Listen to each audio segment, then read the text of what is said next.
Let's bring that conversation home now.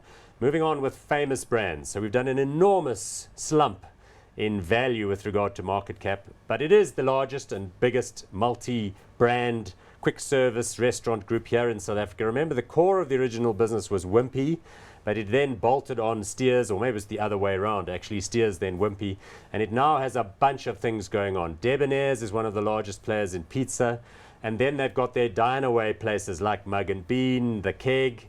It's got fish in the Fishaways brand, and it's been adding all these high-end places like Tasha's and Vovotello and so on as well. So really a very experimental operation. Remember too that it's got the back end. It manufactures products which it sells to its franchisees and to its stores, which is becoming an increasingly important part of the business. 11.9 billion rand. So that is tiny. That's about $100 million. So you've gone from $100 billion all the way down to $100 million. But there you go. This is the largest listed player here, competing with these internationals like McDonald's, like Yum Brands and other brands that we'll talk about in a minute. Price earnings ratio quite elevated, 27.3, a popular stock that is. Dividend yield 2.71.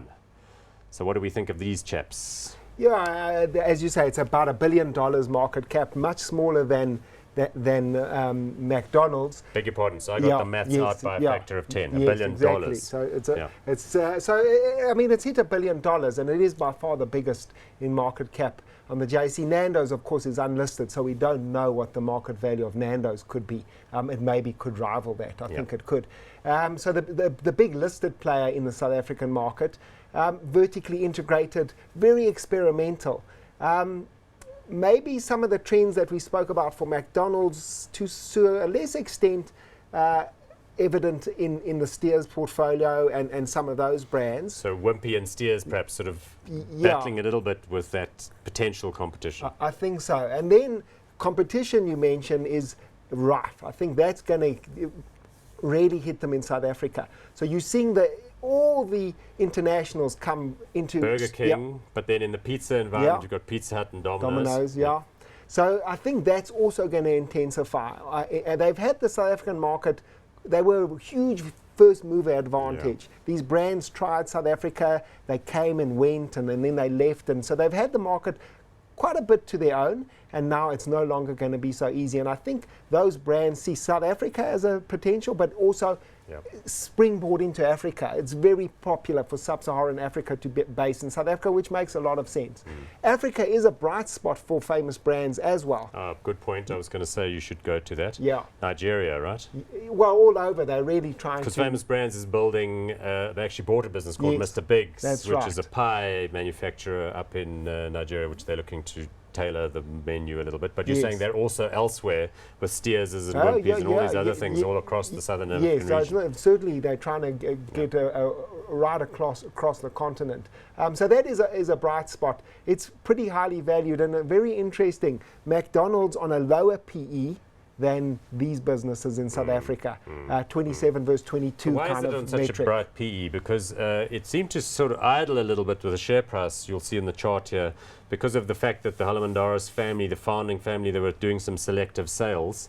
But I guess it's always just been a stock that people have liked relative to its earnings. It's done really well over the last 10 years. It's grown from a relatively small outfit organically and by acquisition very smartly, and really huge economies of scale. That vertical integration has worked really, really well for them. So it's got a great track record, and they are the biggest in the market, and this trend has been good. It's just, are they getting to a point where they can perpetuate that growth? And I think maybe some concerns, the founding family selling in strength. And although to be fair, the founding family, which was a Witbank, Imalahleni-based family called the Debonairs, they quite early on conceded management control to Kevin Hedderwick and the professional team.